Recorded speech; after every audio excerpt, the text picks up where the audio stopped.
नमस्कार दोस्तों, एनएस ज्योतिष में आपका फिर से स्वागत है। आज हम बात करेंगे वृश्चिक लग्न यानी कि स्कॉर्पियो एस्टेंडेंट का फरवरी 2025 आपके लिए कैसा रहेगा, ये हम लोग जानेंगे। अगर आपने वृश्चिक लग्न का जनवरी 2025 का मासिक फलादेश एवं उपाय नहीं देखा है तो ऊपर दिए हुए आई बटन पर क्लिक करें। देखिए, ये वाला जो भाव होता है ना, इस भाव को लग्न भाव कहते हैं। इस भाव पे अगर 8 नंबर लिखा हुआ है तो ये वृश्चिक लग्न वाले जातकों की पत्रिका है। आइए देखते हैं शुरुआती तौर पे कौन कौन से ग्रह आपके किस किस भाव में बैठे हुए हैं। तो सूर्य बुध आपके तीसरे भाव में बैठे हुए हैं, चंद्रमा शनि आपके चौथे भाव में बैठे हुए हैं, राहु शुक्र आपके पांचवें भाव में बैठे हुए हैं, गुरुदेव आपके सातवें भाव में बैठे हुए हैं, मंगल आपके आठवें भाव में बैठे हुए हैं, केतु आपके 11वें भाव में बैठे हुए हैं। लग्न अगर हम लोग देख रहे हैं तो देखिए, लग्न पे आपके ग्रह कोई नहीं है, पर यहाँ पे गुरुदेव और शनिदेव दोनों की दृष्टि पड़ रही है और आपके लग्न के स्वामी आपके अष्टम भाव में विराजमान है।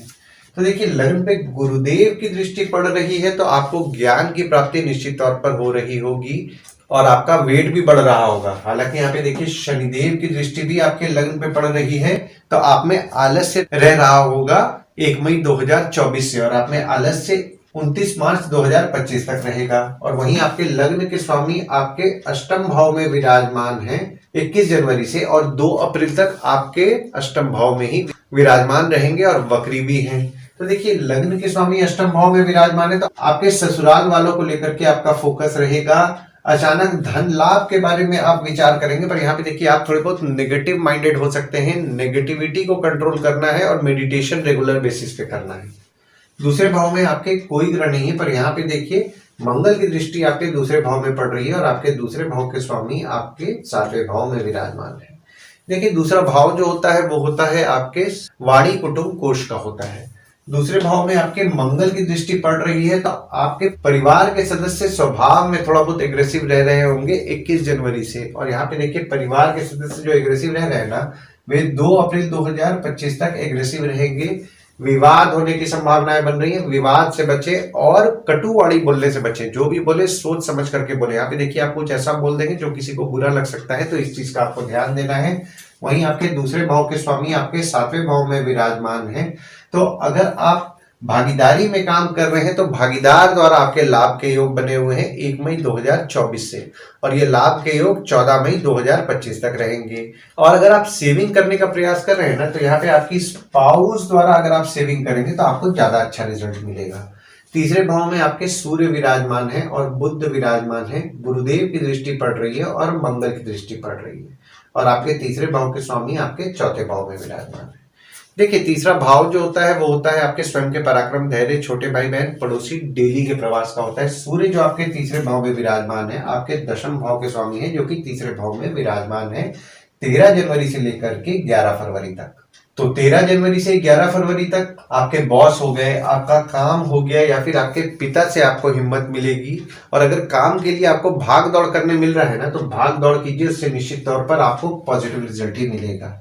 वहीं बुध जो आपके तीसरे भाव में विराजमान है आपके 11वें भाव के स्वामी है और आपके 8वें भाव के स्वामी है, जो कि तीसरे भाव में विराजमान है। तो यहाँ पे देखिए, आपके पराक्रम में थोड़ी बहुत आप कमी महसूस करेंगे 24 जनवरी से 10 फरवरी तक। हालांकि यहाँ पे देखिए, इनकम के लिए भी अगर आपको कहीं भाग दौड़ करने मिल रहा है तो आप भाग दौड़ कीजिए, तो काम और इनकम दोनों के लिए आपके लिए बेनिफिशियल बना रहे।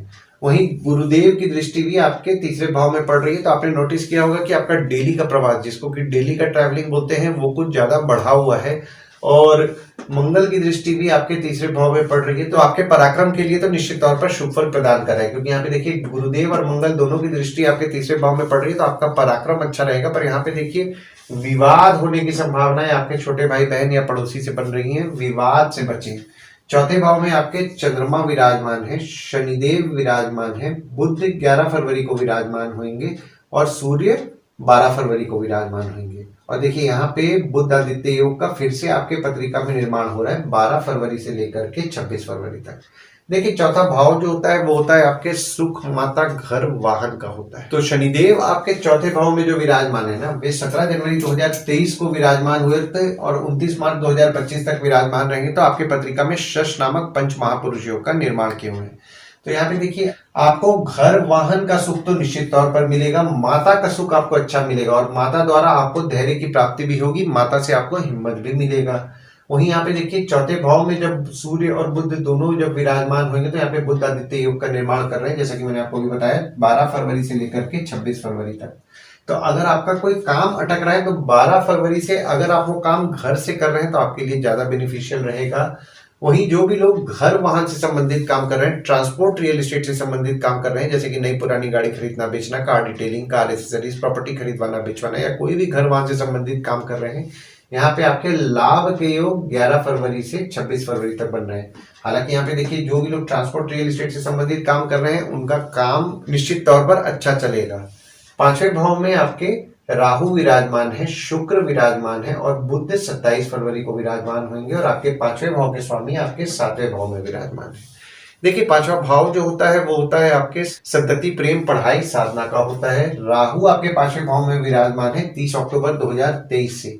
तो आपने नोटिस किया होगा कि आपके बच्चों के स्वभाव में थोड़ा जिद बढ़ा हुआ है। अगर आपका किसी के साथ प्रेम संबंध चल रहा है, यानी कि आपके प्रेमी या प्रेमिका है, उनके स्वभाव में जिद बढ़ा हुआ है। हालांकि यहाँ पे देखिए शुक्र और बुध दोनों जो विराजमान हैं और बुध शुक्र की जो युति 27 फरवरी से होगी, तो यहाँ पे लक्ष्मी नारायण योग का आपके पत्रिका में 27 फरवरी से निर्माण हो रहा है। तो जो भी स्टूडेंट्स बाहर जाके पढ़ना चाह रहे हैं उनके लिए 28 जनवरी से फेवरेबल समय है। और आपके प्रेम संबंध में आपके प्रेमी या प्रेमिका को लेकर के भी आपके कुछ ना कुछ खर्चे 28 जनवरी से बढ़ेंगे। और अगर आप साधना करते हैं तो साधना के लिए भी हो सकता है आप कहीं बाहर जाएं, जिससे कि आपका कुछ ना कुछ खर्चा होए।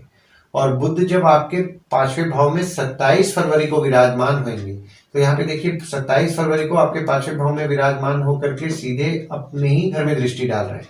तो जो भी लोग एजुकेशन फील्ड से संबंधित काम कर रहे हैं, जैसे कि टीचर हैं, प्रोफेसर हैं, कोचिंग इंस्टीट्यूट चला रहे हैं, ट्रेनिंग इंस्टीट्यूट चला रहे हैं, ट्यूशंस पढ़ा रहे हैं, या कोई भी एजुकेशन संबंधित काम कर रहे हैं, यहाँ पे उनके लाभ के योग 27 फरवरी से बन रहे हैं। और जो स्टूडेंट्स हैं अगर स्कॉलरशिप का प्रयास कर रहे हैं तो 27 फरवरी से उनके लिए फेवरेबल समय बन रहा है।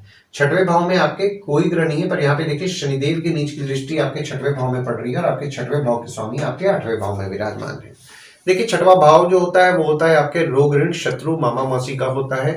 छठवें भाव में आपके शनिदेव की नीच की दृष्टि पड़ रही है, तो आपके शत्रु या कॉम्पिटिटर को निश्चित तौर पर कम करेंगे। हालांकि यहाँ पे देखिए स्किन में ड्राइनेस की समस्या आपको हो रही होगी, और यहाँ पे देखिए ड्राइनेस की समस्या आपकी रहेगी 29 मार्च 2025 तक।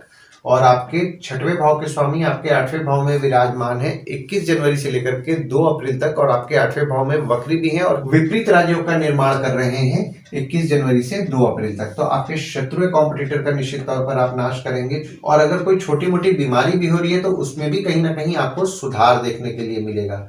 हालांकि यहाँ पे देखिए आपके मामा मौसी की थोड़ी बहुत तबियत बिगड़ सकती है। 7वें भाव में आपके गुरुदेव विराजमान है और आपके 7वें भाव के स्वामी आपके 5वें भाव में विराजमान है। देखिए 7वां भाव जो होता है वो होता है आपके स्पाउस, भागीदार का होता है। गुरु जो आपके 7वें भाव में विराजमान है ना, यहाँ पे देखिए केंद्र त्रिकोण राजयोग का निर्माण किए हुए 1 मई 2024 से और 14 मई 2025 तक यहाँ पे केंद्र त्रिकोण राजयोग का निर्माण रहेगा। तो जो भी लोग प्रेम विवाह करने का प्रयास कर रहे हैं उनके लिए फेवरेबल समय 1 मई 2024 से बना हुआ है और ये फेवरेबल समय 14 मई 2025 तक रहेगा। और आपके 7वें भाव के स्वामी आपके 5वें भाव में 28 जनवरी से विराजमान है। तो अगर आपकी स्पाउस एजुकेशन संबंधित कुछ पढ़ाई करने का प्रयास कर रही है तो 28 जनवरी से उनके लिए फेवरेबल समय बन रहा है। और जो स्टूडेंट्स हैं बहुत ही सोच समझ करके समझदारी से अपने पढ़ाई को लेकर के निर्णय भी लेंगे। 8वें भाव में आपके मंगल विराजमान है और आपके 8वें भाव के स्वामी आपके 3रे भाव में विराजमान है। देखिए 8वां भाव जो होता है वो होता है आपके आयु, जीवन, मृत्यु, अचानक धन लाभ, ससुराल का होता है। मंगल आपके 8वें भाव में जो 21 जनवरी से 2 अप्रैल तक विराजमान है ना, तो चोट पाट छोटा मोटा लग सकता है, इस चीज का ध्यान दें। ससुराल वालों के स्वभाव में थोड़ा एग्रेसिवनेस रहेगा, तो देखिए डिप्लोमेटिकली चीजों का हैंडल करना है, बहुत ही सोच समझदारी से हैंडल करना है और किसी से भी विवाद से बचना है। और आपके 8वें भाव के स्वामी जब आपके 4थे भाव में 12 फरवरी से 26 फरवरी तक विराजमान होंगे तो आपकी माता की स्वास्थ्य थोड़ी बहुत बिगड़ सकती है। माता की स्वास्थ्य का आपको ध्यान देना है। 9वें भाव में आपके कोई ग्रह नहीं है, पर यहाँ पे देखिए सूर्य की दृष्टि आपके 9वें भाव में पड़ रही है और बुध की दृष्टि भी आपके 9वें भाव में पड़ रही है। और आपके 9वें भाव के स्वामी आपके 4थे भाव में विराजमान है 1, 27 और 28 तारीख को। देखिए 9वां भाव जो होता है वो होता है आपके भाग्य, धर्म, जीजा, साली, साला, छोटे भाई के स्पाउस का होता है। और चंद्रमा देखिए जब आपके 1, 27 और 28 तारीख को विराजमान हो रहे थे, यहाँ पे चंद्रमा द्वारा भी आपकी पत्रिका में केंद्र त्रिकोण राजयोग का निर्माण हो रहा है 1, 27 और 28 तारीख को। हालांकि जब चंद्रमा 10, 11 और 12 तारीख को जब आपके नवम भाव में विराजमान होंगे तो इस दिन अगर आप पूजा पाठ कर रहे हैं तो पूजा पाठ आपके लिए फलदायी रहेगी। दशम भाव में आपके कोई ग्रह नहीं है, पर यहाँ पे देखिए शनिदेव की दृष्टि आपके दशम भाव में पड़ रही है, बुध की दृष्टि आपके दशम भाव में 11 फरवरी से पड़ेगी और सूर्य की 12 फरवरी से पड़ेगी। देखिए दशम भाव जो होता है वो होता है आपके बॉस, पिता, काम, ऑफिस का होता है। शनिदेव की दृष्टि आपके दशम भाव में पड़ रही है तो आपके बॉस हो गए, पिता हो गए, उनसे छोटे मोटे मनमुटाव हो रहे होंगे और मनमुटाव आगे भी होने की संभावनाएं बना रहे हैं, तो मनमुटाव से आपको बचना है। जो लोग जॉब करते हैं, जॉब में जैसा रिस्पॉन्सिबिलिटीज वे एक्सपेक्ट कर रहे हैं वैसा रिस्पॉन्सिबिलिटीज नहीं मिल रहा है, काम में बहुत बाधाएं उनको देखने मिल रही हैं। और जो लोग बिजनेस कर रहे हैं, बिजनेस में भी उनके उतार चढ़ाव उनको देखने मिल रहा है, काम में थोड़ी बहुत दिक्कतों का उनको सामना करना पड़ रहा है।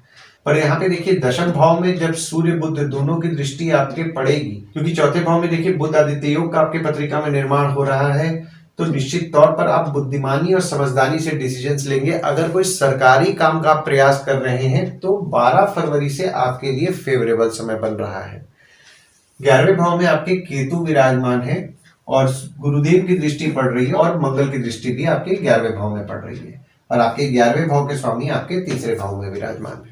देखिए 11वां भाव जो होता है वो होता है आपके आय यानी कि इनकम, दोस्त, पहचान के लोग, कम्युनिकेशन, बड़े भाई बहन का होता है। केतु आपके 11वें भाव में विराजमान है तो निश्चित तौर पर शुभ फल आपको प्राप्त कराएंगे और गुरुदेव की दृष्टि भी आपके 11वें भाव में पड़ रही है तो इनकम के लिए निश्चित तौर पर आपको शुभ फल मिलेगा।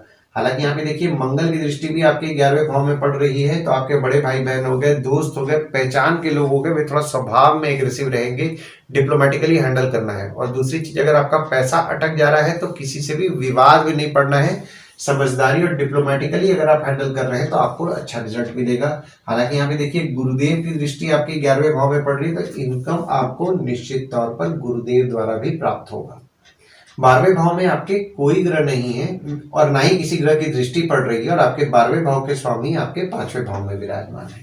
देखिए 12वां भाव जो होता है वो होता है आपके खर्च, जेल, फॉरेन, हॉस्पिटल, मोक्ष का होता है। 12वें भाव के स्वामी आपके 5वें भाव में विराजमान है तो जो भी स्टूडेंट्स देश में बाहर जाके पढ़ना चाह रहे हैं या विदेश में भी बाहर जाके पढ़ना चाह रहे हैं उनके लिए तो निश्चित तौर पर फेवरेबल समय 28 जनवरी से बन रहा है और ये फेवरेबल समय पूरे फरवरी का महीना रहेगा। आपके प्रेम संबंध को लेकर के, आपके यानी कि प्रेमी या प्रेमिका को लेकर के आपके कुछ ना कुछ खर्चे बढ़ेंगे, आपके बच्चों की पढ़ाई को लेकर के आपके खर्चे बढ़ेंगे और अगर आप साधना करते हैं तो साधना करने में के लिए भी हो सकता है आप कोई बाहर जाकर के कहीं साधना करें जिससे कि आपके खर्चे हों।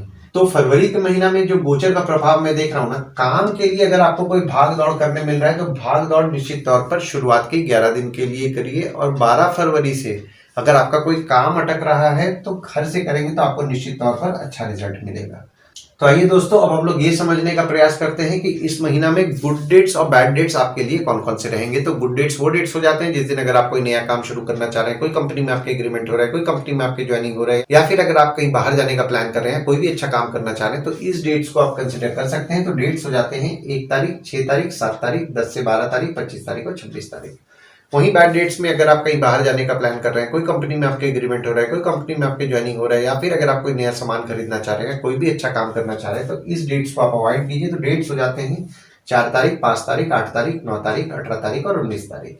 इस डेट्स को आप कहीं लिख के रख लीजिए ताकि आपके ध्यान में रहे। और उपाय में आपको सोमवार के दिन शिव भगवान को जल चढ़ाना है और जल चढ़ाते समय ओम नमः शिवाय का जाप करें। और अगर आप इस महीने में सूर्य को जल दे रहे हैं और जल देते समय ओम ह्रीम सूर्याय नमः का जाप कर रहे हैं और बुधवार के दिन अगर आप विष्णु रामकृष्ण भगवान की उपासना कर रहे हैं और विष्णु रामकृष्ण भगवान के मंदिर जा रहे हैं तो आपको अच्छा लाभ होगा। और अगर आप शनिवार के दिन शनिदेव को तेल चढ़ा रहे हैं और तेल चढ़ाते समय ओम शं शनिश्चराय नमः का जाप कर रहे हैं और अगर आप रेगुलर बेसिस पे नीडी पीपल की मदद कर रहे हैं तो भी आपको अच्छा लाभ होगा। आशा करता हूं इस वीडियो में दी हुई जानकारी आपको पसंद आई होगी। अगर आप हमें YouTube पे देख रहे हो और ये वीडियो आपको पसंद आया हो तो इस वीडियो को लाइक कीजिए, चैनल को सब्सक्राइब कीजिए, नोटिफिकेशन बेल जरूर दबाइए। और अगर आप हमें फेसबुक पेज पे देख रहे हैं तो फेसबुक पेज को लाइक कीजिए और फॉलो कीजिए। धन्यवाद दोस्तों, कल फिर मिलेंगे एक नए वीडियो के साथ।